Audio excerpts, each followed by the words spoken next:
For this reason I kneel before you, Father, from whom every family in heaven and on earth derives its name.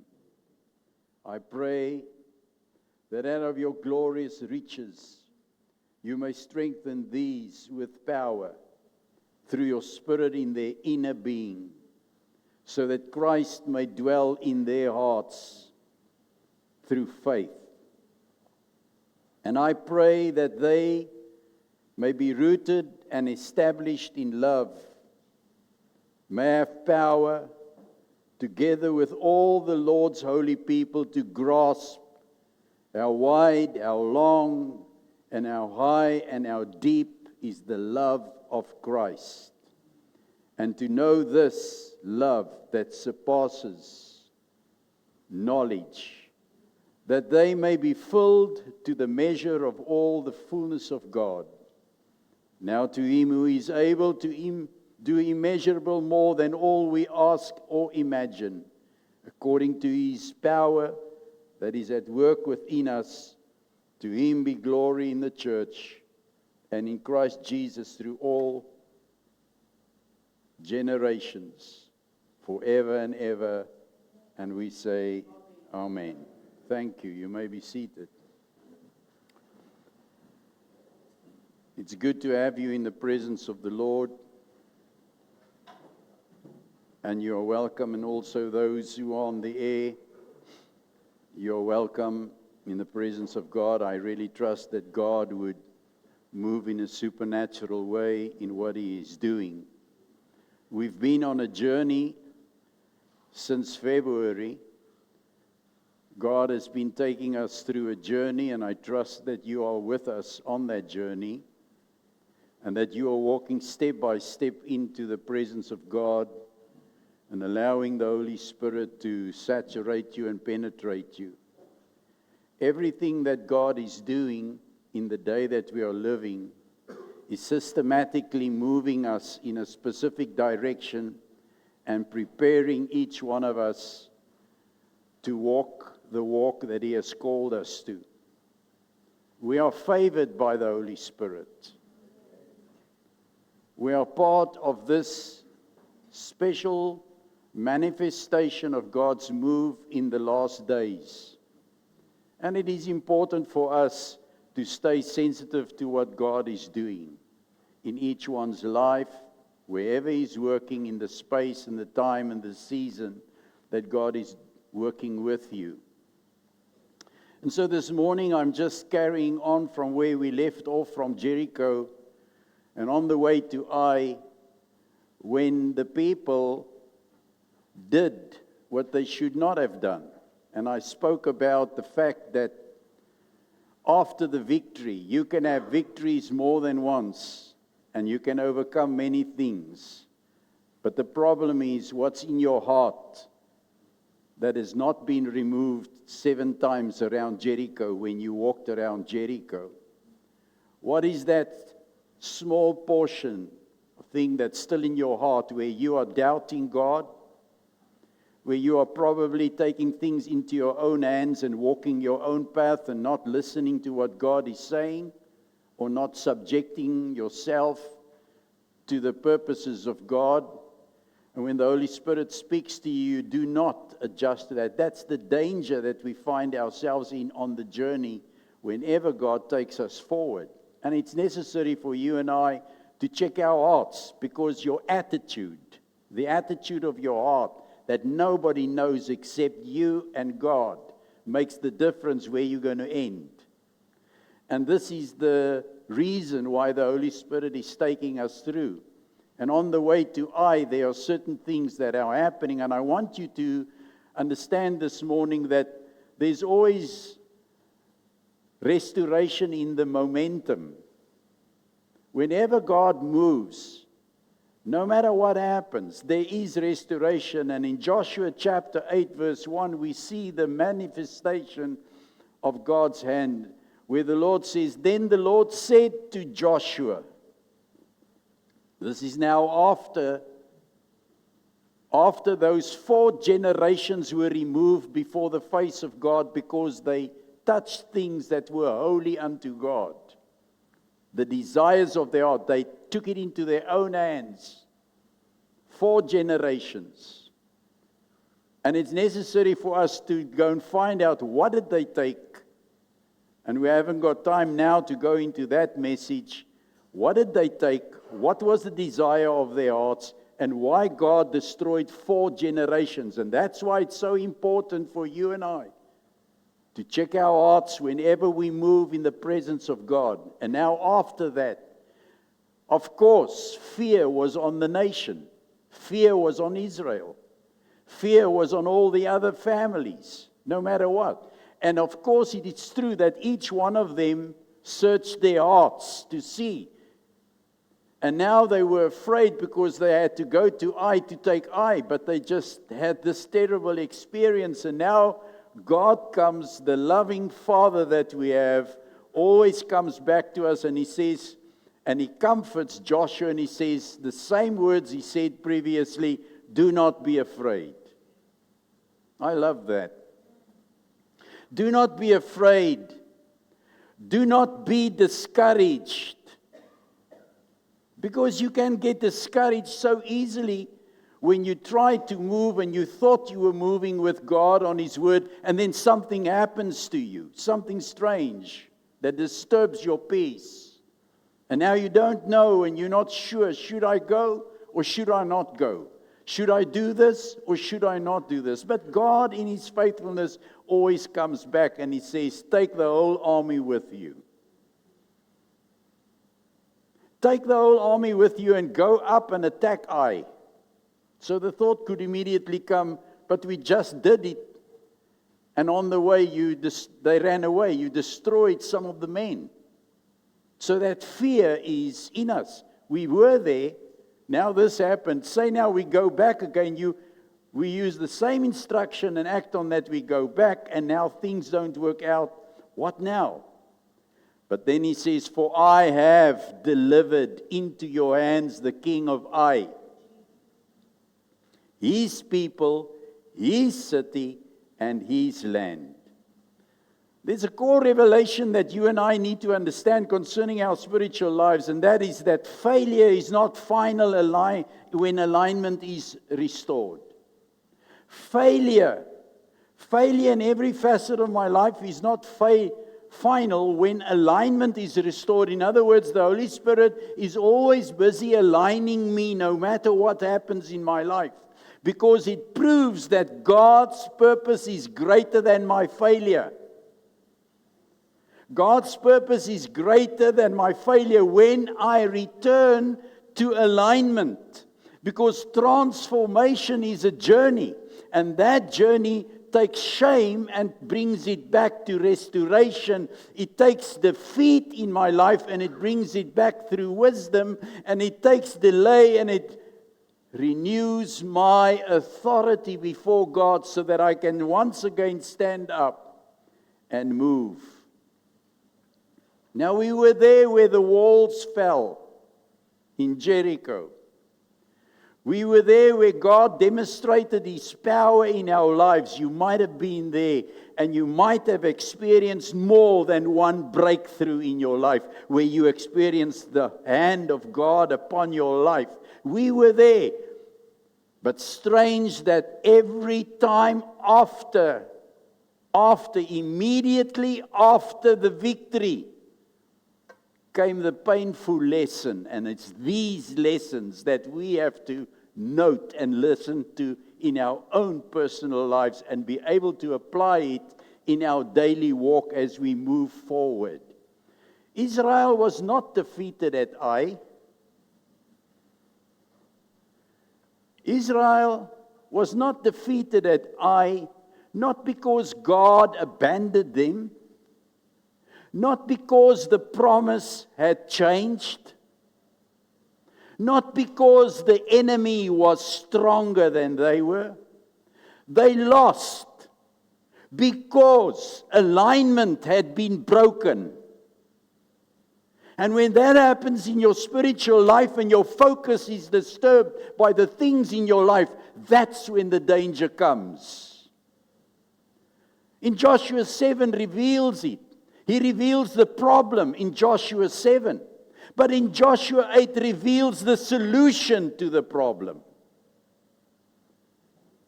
And there's a prophetic word that is sealed in this portion for every believer that hears this message.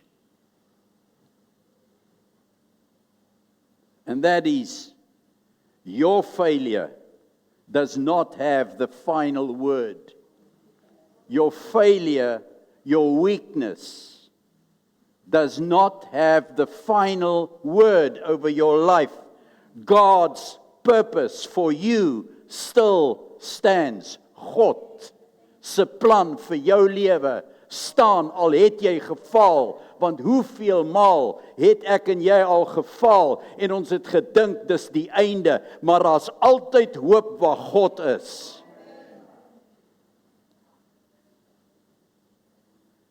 Many people are carrying regret. Baie dra spyt. Baie mense dra in hulle self teleurstelling, disappointment. En baie mense het ook geleenthede wat by hulle verbygegaan het hulle nie aangeneem nie. They missed the opportunities that came in their life. And many of us are battling with poor decisions that we've made. When we had to make such a good decision, we made a poor decision and we find ourselves in places where we do not want to be. And now we have ourselves in a place where we are spiritually weary. Ons is afgemat geestelik. Baie mense vind hulle nog steeds daar. Maar Joshua 8 verklaar vanmôre, jy kan terugkom na die Here toe. Jy kan omdraai. Maak nie saak wat jou fout is nie. Maak nie saak wat se keuse jy gemaak het nie. Maak nie saak wat se teleurstelling jy in jou lewe deurgegaan het nie. Daar's hoop as jy net kan omdraai en jouself weer eens belyn met God se genade oor jou, want my genade, sê die Here, is vir jou genoeg en in jou swakheid word my krag volbring. Maar dit lê daarin wanneer ek swak is en ek sê, Here, ek het U nodig om my lewe uit te sorteer. Wanneer die Here kom en hy gryp my en hy trek my in sy boesem in en hy sê vir my, my genade is vir jou genoeg. Wow, groot is die Here.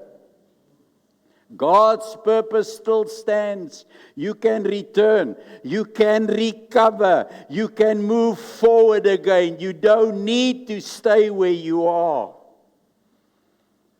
God always speaks again. God praat altyd weer met jou. Hy is nie soos ons aardse mense wat ons gesig wegdraai en ek wil nie met jou praat nie want jy het my teleurgestel. Hy ontferm hom. Joshua 8 verse 1 says, Then the Lord said. Beautiful words to hear. Then the Lord said to Joshua, Do not be afraid. He did not blame him. He did not blame the people. He did not focus on their failure. He said, Do not be afraid. Do not be discouraged. Take the whole army. Voice. Let us all move forward. Take everybody. Take everybody and let us move forward. Take the whole army with you and go up and attack Ai. Notice something remarkable about what God is saying this morning. God speaks again. Say with me, God speaks again. God always speaks again. After the defeat, after this disappointment, after the exposure, after the correction, God speaks again. This is grace. The enemy says, you failed, it's over. How many times have you heard those words? It's over, you have failed. God says, get up. Get up. Let's move forward. No matter how many times we failed, no matter how many times we disappointed people or God or ourselves, God says, get up. Peter failed. David failed. Jonah failed. Yet God restored them. The kingdom is filled with stories of restored people who have turned their ways back to God and said, Lord, I come back to your faith.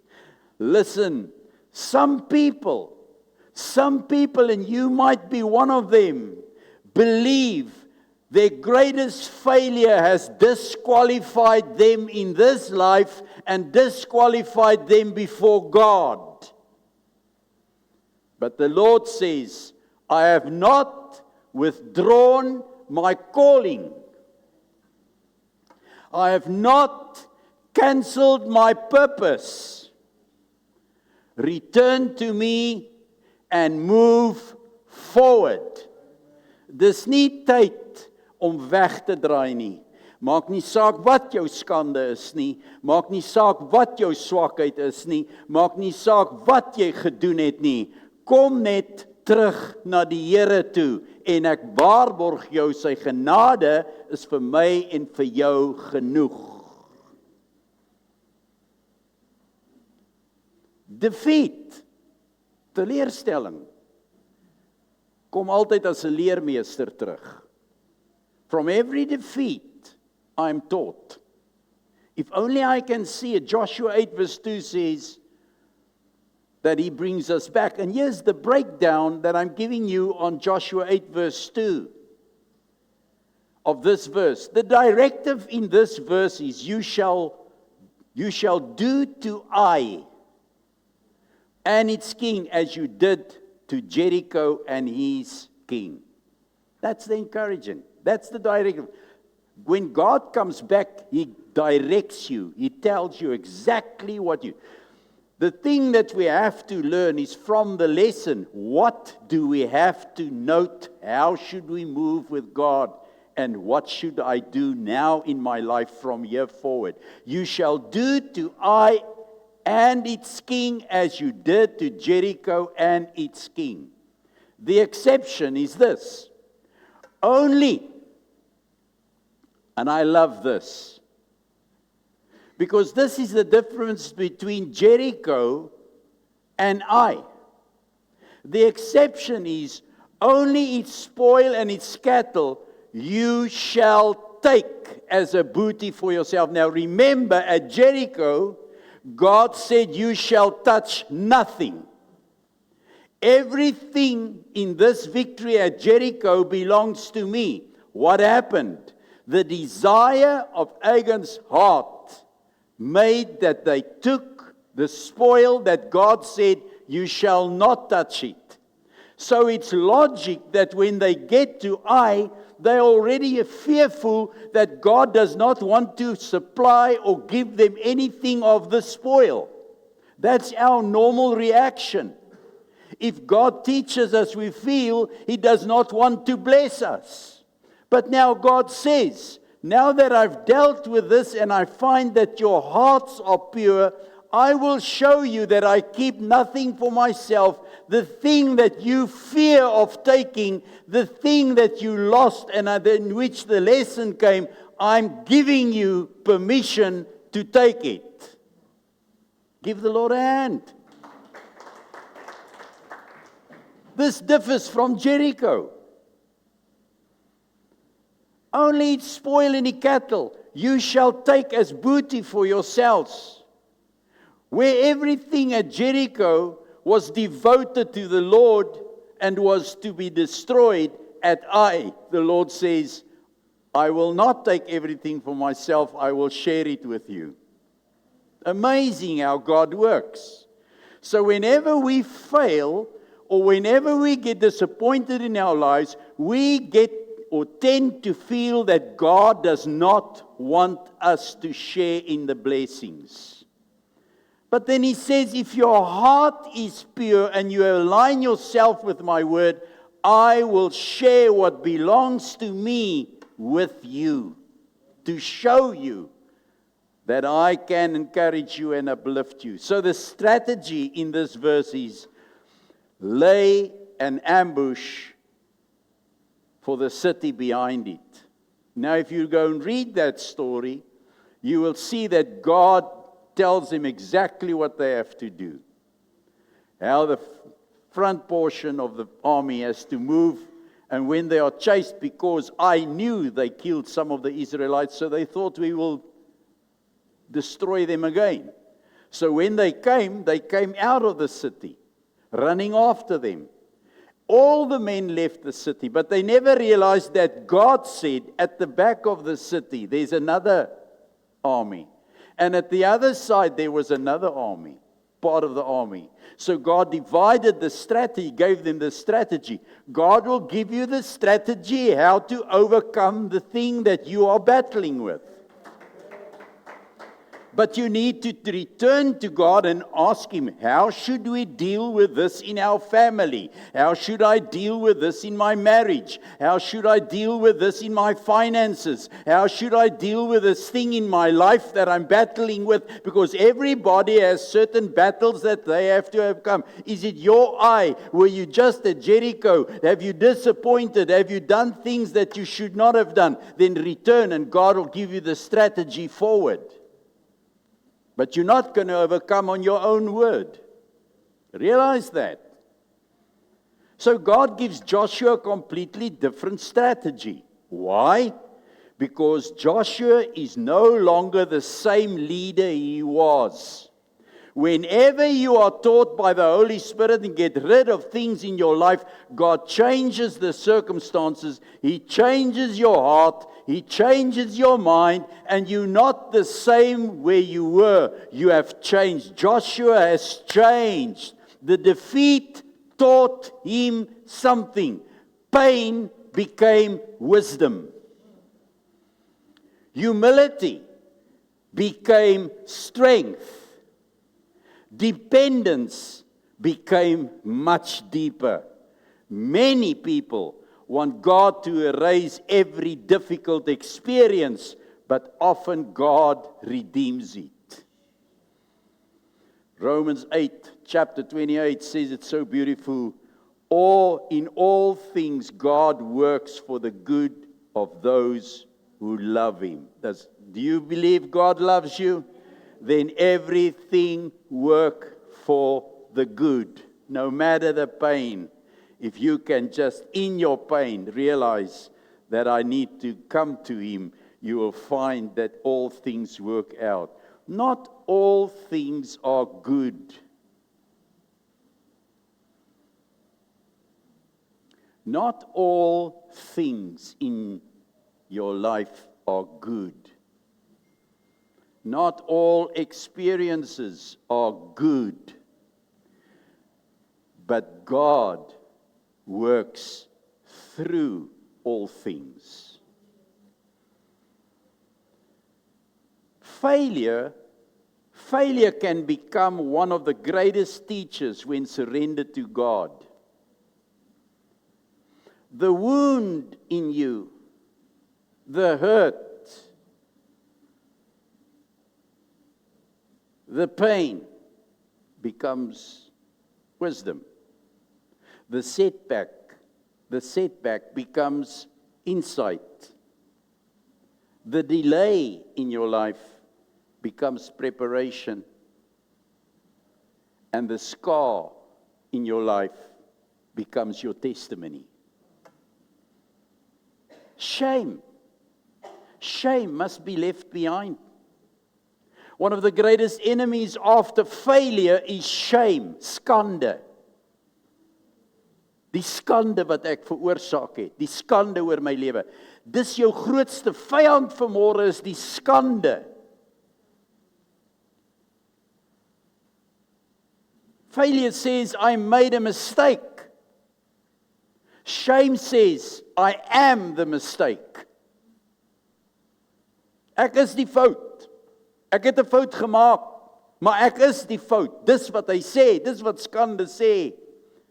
There's a difference. Joshua could have remained in Joshua. 7. He could have remained there. Israel could have camped forever at the defeat of Jericho. You and I, so many times we are being defeated and we sit with that problem and we rehearse it over and over and over and over and over. I failed, I'm not good enough, and you believe you are not good enough. You cannot move on. You are ashamed to your family. You are ashamed to your people. You are ashamed to yourself. You cannot even face yourself. That's why many don't even come back to sit amongst us, because they feel ashamed for what they did. They'd rather move away than come back. But God calls them forward. God sal altyd vir jou sê, los, kom, laat ons gaan. Want God weet wat die oorwinning is vir jou lewe. So die keuse bly my en joune, of ek sit by my mislukkings, my teleurstellings, my swakhede, my tekortkoming, of gaan ek die Here vra om my te help. God wil hê dat jy moet in jou swakheid na hom toe kom. Hy sê, Paulus skryf, hy sê, ek sal eerder roem in my swakheid voor God as in my verwaandheid.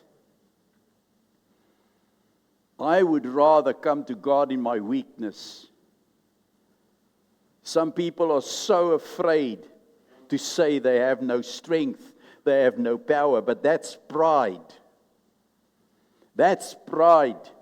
But a person who in his heart knows that he has failed and he does not know how to come back, and he discovers the love of God, he turns to that love. That love overshadows every pain, every weakness, every failure, and it sets it behind him, and it gives me purpose, and it helps me to move. He removes the shame from me, because Paul's words constantly echo in our hearts in Philippians 3:13-14, forgetting what is behind. Would you not just for once get up and forget what is behind you and set your eyes upon Jesus Christ, straining towards what is ahead? Paul says, I press on. Ek slaan in die lug, man. Ek slaan met die vuis. Ek slaan want ek is gedetermineerd om deur hierdie storie te kom.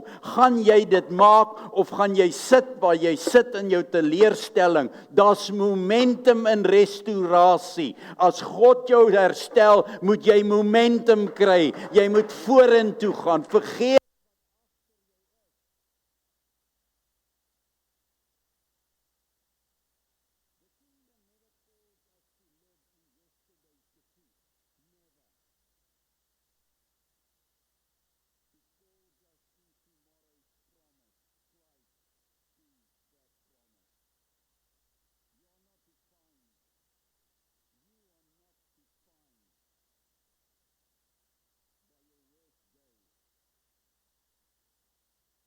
You are not defined by your worst day. No.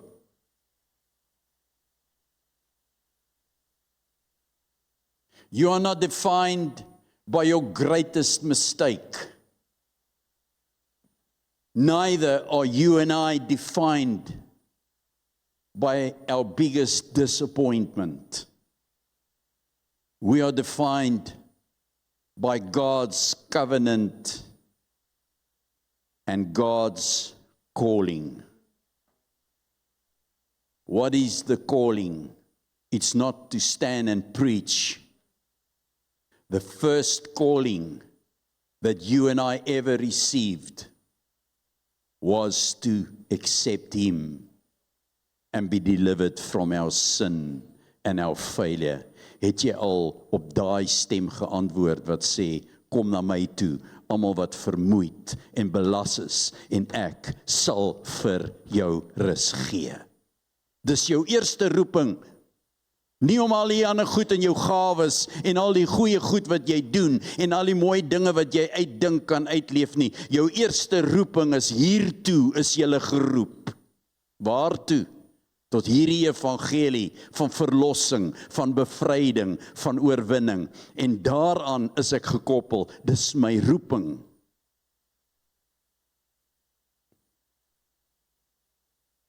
the same place of defeat becomes the place of victory.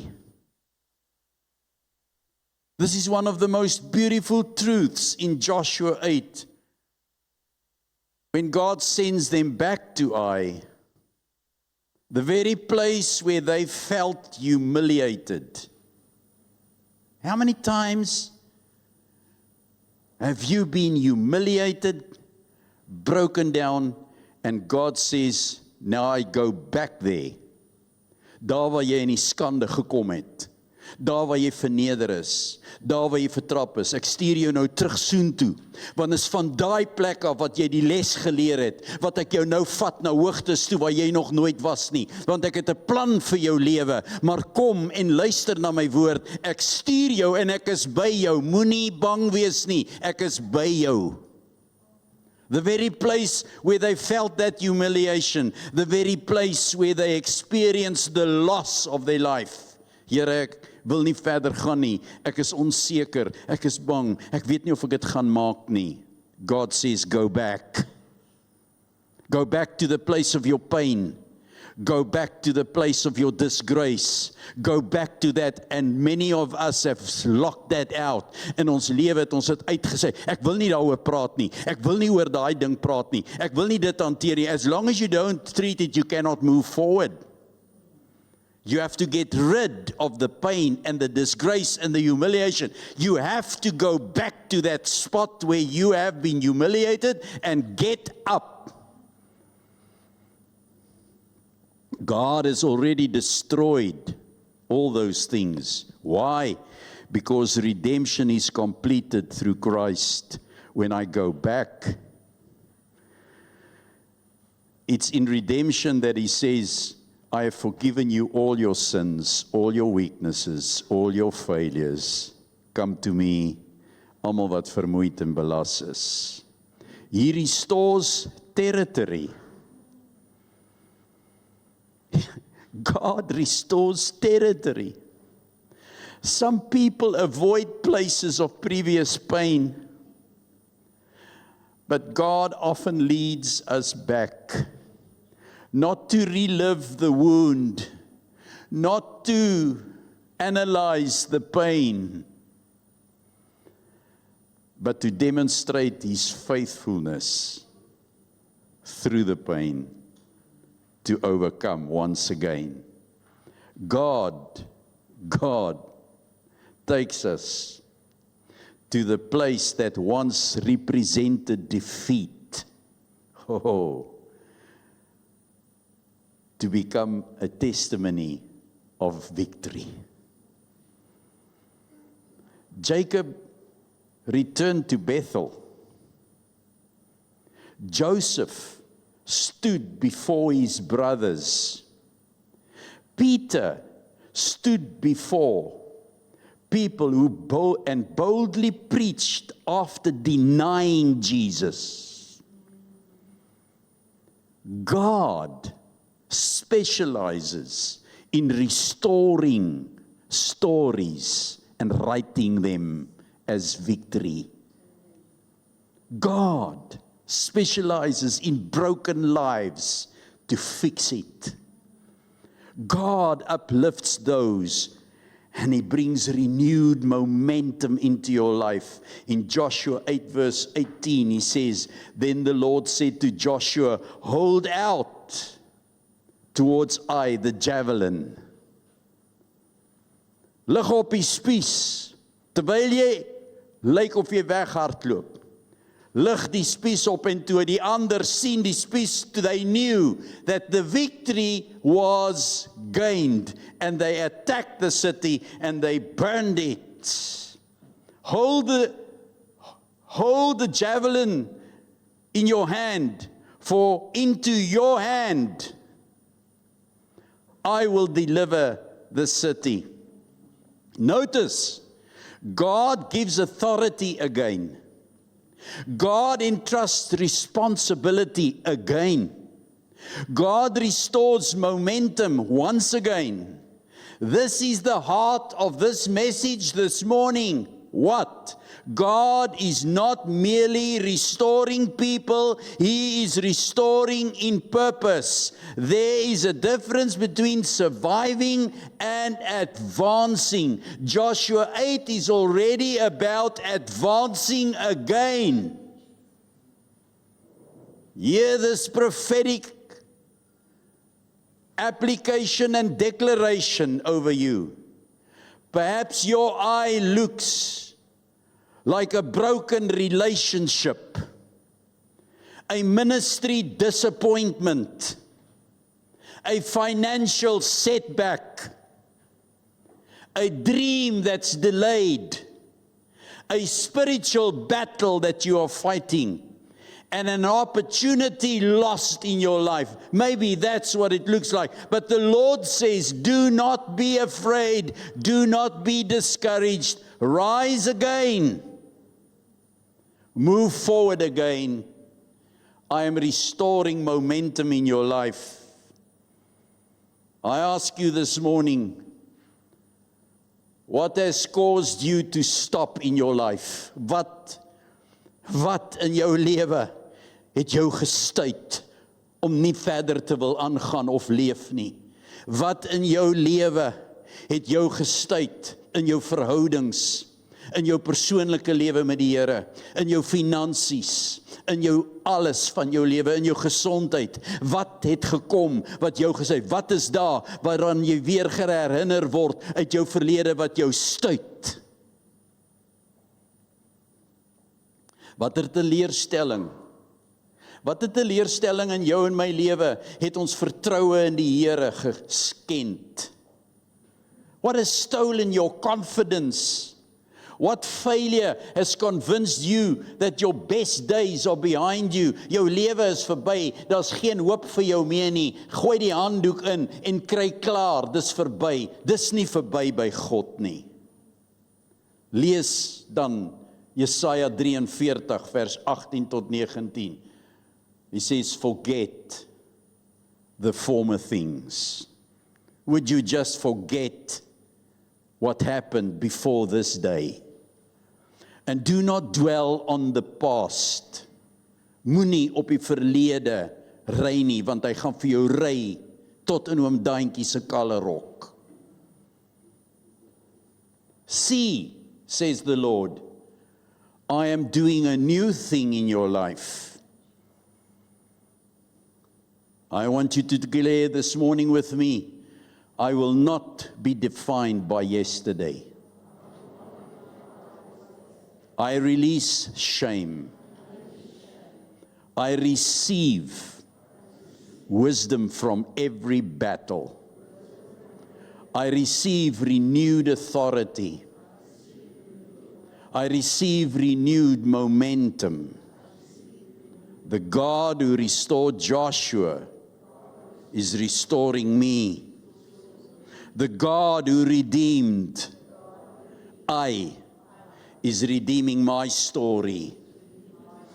My failure is not final. My future remains secure in Christ. I am rising again. I am moving forward again. And the purposes of God over my life shall stand. I pray this in the mighty name of Jesus, and I declare it over my life. And I thank you for that. Now, if you felt that this message has touched you, I want you to stand on your feet and say, Lord, I acknowledge that you have spoken to me this morning. U het met my gepraat, Here. And I want you to pray with me, Father, here is my life. Ek gee my lewe opnuut. Al my tekortkominge, al my gebrokenheid, al my teleurstellings, al my swakhede. Kom Heilige Gees, stap in my lewe in. Gryp my, Here. Vernuwe my. Maak my 'n nuwe skepping. Doen alles weer oor. Dryf my, Here. Take me to the next level and let me run with the flame of your Holy Spirit. Thank you for restoring, refreshing, renewing, uplifting, forgiving, but giving me an understanding of grace. I confess that you are Lord in Jesus' name, and I thank you. Amen and amen. Baie dankie, jy kan jy sit plekke neem.